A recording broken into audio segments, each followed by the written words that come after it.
আম বাগানের এইখানটায় দেখিয়েছিলাম অনেক আম প্যাকিং হচ্ছে, আর এই আম বাগানে ফেলে দিতে হয়েছে, মানে কেউ কুড়িয়ে খাচ্ছিল না গত বছর। আর সেই আম বাগান এখন এবছর ফলনই আসেনি।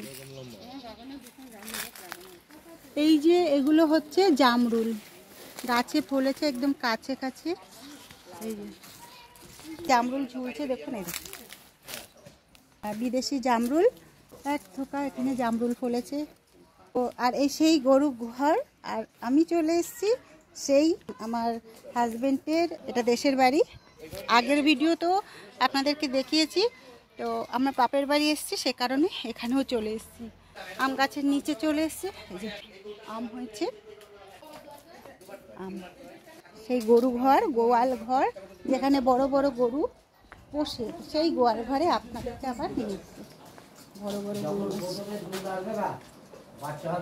আমার হাজবেন্ডের কাকুর বাড়ি। আর এটা সেই বাড়ির পরিবেশটা গ্রাম্য পরিবেশ। এখানে পাখি পুষেছে, পাখিটা নতুন দেখছি। এই যে কি পাখি এগুলো, কতগুলো পাখি পুষেছে এখানটায় আছে, জল খাচ্ছে গরমে। আর এখানে রান্না বান্না হয়, এটা গরুর খাবার তৈরি করেছে। এই দেখুন অনেক ভাত, এটাকে খুদকে রান্না করেছে, ভাত হয়েছে। বিশাল বড় হাঁড়ি কিন্তু, এটা বড় উনুন।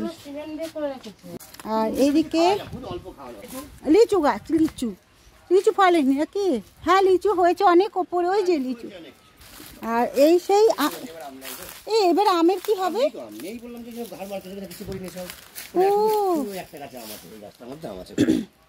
তাহলে কি এই আম বাগানে আমই নেই, এরকম হলো? এই বাবা, এটা একটা আশ্চর্য ব্যাপার। দেখুন এই আম বাগানের ভিডিও আপনাদেরকে দেখিয়েছি গতবারের, যে আম এত ছিল পচে যাচ্ছে, ফেলে দিতে হয়েছে, কেউ খাচ্ছিল না। এই সেই এই বাগানের স্টোরেজ, যেখান থেকে প্যাক হয়ে আম চলে যেত কলকাতায়, আর সেগুলো এবার পুরোটাই ফাঁকা। আর গাছে একদমই আম নেই, মানে কি বলবো, আম নেই বলছে। একটা গাছে, এত বড় বাগানে একটা গাছে আম হয়েছে, তো পুরো আম বাগানটা ফাঁকা। গতবার আম এখানে ছড়াছড়ি করেছে, কাছে কাছে আম, মানে ফেলে দিচ্ছে ঝুড়ি ঝুড়ি, এইরকম একটা ব্যাপার ছিল। আর সেই আম বাগান এখন এবছর ফলনই আসেনি। এই আম বাগানে শ্যুট করে দেখিয়েছিলাম, আর এই আম বাগানের এইখানটায় দেখিয়েছিলাম অনেক আম প্যাকিং হচ্ছে। তো গত বছরের ভিডিওতে যারা আপনারা দেখেন আমার চ্যানেলে গিয়ে দেখে নেবেন, এই সেই আম বাগানের কতটা প্রাকৃতিক পরিবেশ কতটা পরিবর্তন হচ্ছে। এবছর যেমন গরম দিচ্ছে, তেমন গাছপালার পরিবর্তনটাও বোঝা যাচ্ছে। এত বড় আম বাগানে আমই হয়নি, শুধু একটা গাছে আম হয়েছে। আর এই আম বাগানে আম ফেলে দিতে হয়েছে, মানে কেউ কুড়িয়ে খাচ্ছিল না গত বছর। তো প্রাকৃতিক যে একটা বিপর্যয়, আমাদের জলবায়ু পরিবর্তন হচ্ছে, তার এটা পুরো বোঝা যাচ্ছে। তেমন গরম বেড়েছে। এইবার নিয়ে এসছি, আমার বড়দি আছে, মেজদি আছে, ছোটদি আছে, আমরা 4 বোনই আছে এখানটায়। আর এই যে আমার দেওর, এই যে নিয়ে এসছে কোল্ড ড্রিঙ্কস আমাদের জন্য, থ্যাংক ইউ। আমরা 4 বোন রয়েছি এখানটায়। আম বাগান, ওইদিকে গরু দেখলাম, আর পাখি পুষেছে দেখলাম। এখানেও বড় বড় 4-3টে গরু আছে, ওই দেখুন। এত আম গাছ, এই লিচু গাছ, আমরা লিচু গাছের নিচে দুটোই পরপর লিচু, খুব লিচু হয়েছে, ঠান্ডা লাগছে এই জায়গাটা। কিন্তু আম কোথায়? আম তো নেই, আম এবার নেই দেখছি, কোনো গাছেই আম ধরেনি। এখন সুন্দর পরিবেশটা খুব ভালো, ঠান্ডা। এই গাছের জন্য এই জায়গাটা ঠান্ডা লাগছে। আর এই গরমের মধ্যে তো বেরোবে। আজ করে বাসা থেকে কামড়াবে আম পোকা, কি আম পিঁপড়ের বাসা। হরিদাস ঠাকুর এখানে এসেছিলেন সেই স্থানে, আর হরিদাসের সমাধি ওখানে আছে তো। আর এই সেই হরিদাসকে আমাদের মহাপ্রভু কোলে নিয়ে রয়েছে, তারই স্মৃতি এখানটায় রয়েছে। ওই কুয়োটাই দেখো মিলিন হয়ে গেছিল। এই যে একটা কুয়ো আছে, এটা অনেক বছরের কুয়ো, সেটা এখন এইভাবে রেখেছে, হরিদাসের কুয়ো। এটাই সমাধি, একদম আমরা জন্মের আগে থেকে এটা আছে এখানে। এটা হচ্ছে মন্দির, আমরা স্কুলে পড়তাম, আর এইখানে উৎসব হয়, বড় উৎসব, আমরা উৎসবে অংশগ্রহণ করতাম। সেই স্মৃতি আমরাও আজকে আবার এসেছি এখানে মন্দিরে ঠাকুরকে দর্শন করতে। এখানে ভোগ রান্না হয় ঠাকুরের। আগে কিন্তু আমাদের ছোটোবেলায় এত ছিল না, এইসব রান্নাঘরটার ছিল না, ছোট্ট এই মন্দিরটাই ছিল। এখন বেশ মন্দিরটাকে খুব সুন্দরভাবে, এদিকে গোশালাও আছে, গরুর রাখছে আর কি। আমরা চলে এসেছি, এটা হচ্ছে হরিদাস ঠাকুরের আশ্রম আর কি। এটা আমাদের স্কুল আছে পাশে, কবি কীর্তিবাস স্মৃতি বিদ্যালয়, যেখানে যে গাছতলায় বসে কবি কীর্তিবাস রামায়ণ রচনা করেছিল বাংলায়, সেই গাছটি আজও রয়েছে। আর সেই গাছটা হচ্ছে আমাদের স্কুলের পাশেই, সেই নামকরণ অনুযায়ী স্কুলের নাম হয়েছিল কীর্তিবাস স্কুল। তো সেটা দেখাবো আপনাদের। তার পাশেই রয়েছে হরিদাস ঠাকুরের আশ্রম, সেই আশ্রমে চলে এসেছে। এখানে অনেক বড় উৎসব, মহা উৎসব হয়। এই যে হরিদাস ঠাকুরের একটা এখানে মূর্তি বানিয়েছে। মেন ছিল আগে এই মন্দিরটাই ছিল, আর এই পঞ্চতত্ত্ব মন্দিরটা ছিল। গাছটা তখনকার সময়ের গাছ, বট গাছ, অশ্বত্থ গাছ একসাথে মেলানো, আর সব খোলা ছিল। এগুলো নতুনভাবে সাজিয়েছে, ভালো লাগছে। আর চলে এসেছি আমাদের স্কুলের গেটের কাছে। এই দেখুন, এটা আমাদের হাই স্কুল কবি কীর্তিবাস স্মৃতি বিদ্যালয়। আমরা যখন পড়েছি তখন এই বিল্ডিংটা ছিল, এখানে বিল্ডিংটা কিছু ছিল, ওই বিল্ডিংটা ছিল না। আর ওই যে বট গাছটা দেখছেন, ওই বট গাছটা, ওখানেই কবি কীর্তিবাস ও গাছের তলায় বসে রামায়ণ রচনা করেছিল। আর ওটা তার সমাধি। এটার কাছে যাচ্ছি, আপনাদের দেখাবো। এই আয়, আমাদের গাড়িটা পার্ক করে রেখেছি ওখানটা, এই একটা গাড়ি আর এই একটা গাড়ি। তো আমরা এই 4 বোনই স্কুলে পড়েছি, 3 জামাইবাবু আছে, আমার হাজব্যান্ড আছে, ওরা ওখানে রয়েছে। ওরা তো ভালো লাগবে না ওদের, তাই আমরা এসেছি একটু দেখবো।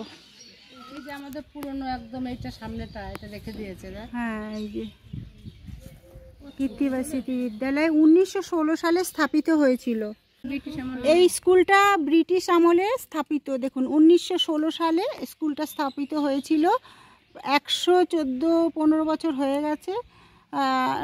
তো সেই স্কুল এখনও দাঁড়িয়ে আছে। আমাদের বাবা কাকারাও স্কুলে পড়েছে। খুবই একটা মানে ভালো পরিবেশ এই স্কুলে। বটগাছটি দূরে রয়েছে, এই গাছের নিচে বসে কীর্তিবাস ওঝা রামায়ণ রচনা করেছিলেন বাংলায়। সাদা যে সেটা হচ্ছে সমাধি, কীর্তিবাস ওঝার সমাধি। কি বলছিস, অনুভূতি কি?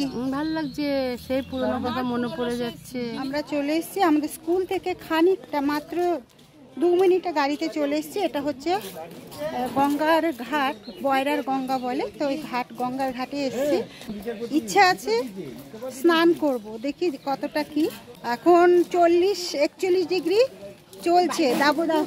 আমরা চলে এসেছি একটা পরোটার দোকানে, সবাই মিলে এখন আমরা পেটাই পরোটা খাবো। এখানে 11:15 আমরা এখন পরোটা খাবো, কারণ বাড়ি থেকে আমরা না খেয়ে বেরিয়েছি, সেই কারণে এখানে একটু ঘুরলাম, খিদে পেয়ে গেছে। পরোটা খাবো, তারপর স্নান করব, তারপর বাড়ি যাব, তারপর ভাত খাবো, তারপর আমাদের কলকাতায় বাড়ি যাব। তো আমরা পরোটা খেয়ে নিয়েছি এই দোকানে সবাই। এবার আমরা গঙ্গার ঘাটের দিকে যাচ্ছি। গঙ্গার ঘাটের দিকে আমরা যাব। এখানে অনেকগুলো গঙ্গার জল নেওয়ার ড্রাম, মা মনসা, অনেক ধরনের ঠাকুরই এখানটায় আছে।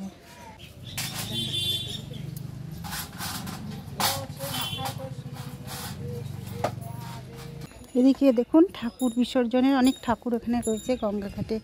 আর এই হচ্ছে গঙ্গা, এদিকটা, এখান দিয়ে ঠাকুর বিসর্জন হয়। এভাবে যখন জল ওখানে থাকে, এখান থেকে ঠাকুর ছেড়ে দেওয়া হয়, বিসর্জন হয়।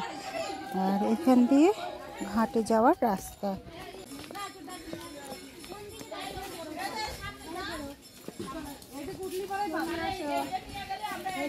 ঠান্ডা আছে। প্লাস্টিকে ইট ঝুলিয়ে এভাবে মানত করে এখানে সবাই। গাছে পুরো এই গাছটা মানত করতে পারে, প্লাস্টিকে ইট ঝুলিয়ে। বিশ্বাসে মিলাই বস্তু। 33 কোটি দেবতা হিন্দু ধর্মের, সেই দেবতাদের যে যেভাবে স্মরণ করে। আমাদের এটা কীর্তিবাস ঘাট। ওই চরে আমি গেছিলাম, ওখানে সুন্দর থাকার জায়গা করেছে। ওখানে নদীতে পার হয়ে নৌকা করে তবে ওই চরটায় যেতে হয়। আমরা এখন এই যে গঙ্গার জলে এটা গতবার আমরা স্নান করেছিলাম আমাদের বাপের বাড়ি চাপাতলা ঘাটে। এবার আমরা নামছি আমাদের ফুলিয়া ঘাটে। তো গঙ্গার জলে আমরা স্নান করব। গঙ্গায় বাপের বাড়ি আসলেই হয়, নয়তো আমরা করি না। এইভাবে চেঞ্জ করে নিয়েছি। কেমন লাগছে? খুবই আনন্দ পাচ্ছি। জলে অনেকদিন পর নবদ্বীপে গিয়ে, গত মাসে নবদ্বীপ গঙ্গায় গিয়ে স্নান করেছি। এখন এসছি আমার বাপের বাড়ি এই গঙ্গাটা, এইটা ভাগীরথী গঙ্গা। এটা ভাগীরথী গঙ্গা, এখানে স্নান করতেছি। খুব ভালো লাগছে, টলমলে জল। আমরা গঙ্গায় স্নান করলে পুণ্য মনে করি, তাই তো? হ্যাঁ, হিন্দু ধর্ম মতে যারা সবসময় করে গঙ্গা স্নান পুণ্য। তাতে চলে এসছি আমরা 4 বোন। এই নেমে গেলাম, জলে বসে পড়লাম। সীতা সত্য পতিব্রতা ব্রহ্মা বলে অর্ধমাত্র চিদানন্দা ভববিভ্রান্তি নাশিনী বেদত্রয়ী পরানন্দা তথার্থ জননী জল তরঙ্গে ঝিলিমিলি ঝিলিমিলি। আমাদের জামা কাপড়গুলো ওখানে রয়েছে, ওখানে ড্রেস ছেড়ার ঘর আছে। তো ওখানে আমরা ড্রেস ছেড়ে এসে এখানে রেখে দিয়েছি, তারপরে আমরা জলে নেমেছি। আমরা এখন কল্যাণী হাইওয়ে ধরেছি। তো রাস্তাটাও ভালো। ওই 34 নম্বরটা এত যানজট হয় বলে ওটা এড়ানোর জন্য আমরা কল্যাণী হাইওয়ে ধরেছি। এটাও বেশ খুব সুন্দর রাস্তা, আর তেমন কোনো যানজটটা পাওয়া যায় না। তো দেখা যাক কখন পৌঁছাই। আমরা আমার বাবার বাড়ির সমস্ত আশীর্বাদ পর্ব সেরে চলে আসছি। গতকাল গেছিলাম, আজকে বাড়ি চলে আসছি। তো আর 1 ঘন্টার মধ্যে আশা করি পৌঁছে যাব। তো হাইওয়েটা দেখুন, খুব সুন্দর। আমরা যাওয়ার সময় গেছিলাম 34 নম্বর জাতীয় সড়কে। আমরা ব্যারাকপুরের কাছাকাছি চলে এসেছি। আর রাস্তা মাঝে মাঝে, বেশিরভাগটা ঠিকঠাক, কিন্তু মাঝে মাঝে আবার এইরকম পরিস্থিতি হয়ে আছে, এখনো কমপ্লিট হয়নি। তো এখনো অনেকটা দিন সময় লাগবে, এখনো 1 বছর মতন সময় লাগবে পুরো কমপ্লিট হতে। 1.5-2 ঘন্টার মধ্যে 100 কিলোমিটার কভার করতে পারবেন, 1.5 ঘন্টার মধ্যে কভার হয়ে যাবে। গাড়ি স্পিড সবসময় অ্যাভারেজে রাখতে চাইছি 90-100। এই হাইওয়েতে উঠলে 90-100, 110, কিন্তু যখন এমনি আসে তো সেখানে 50 থেকে 60 এইরকম অ্যাভারেজে গাড়ি রান করছে।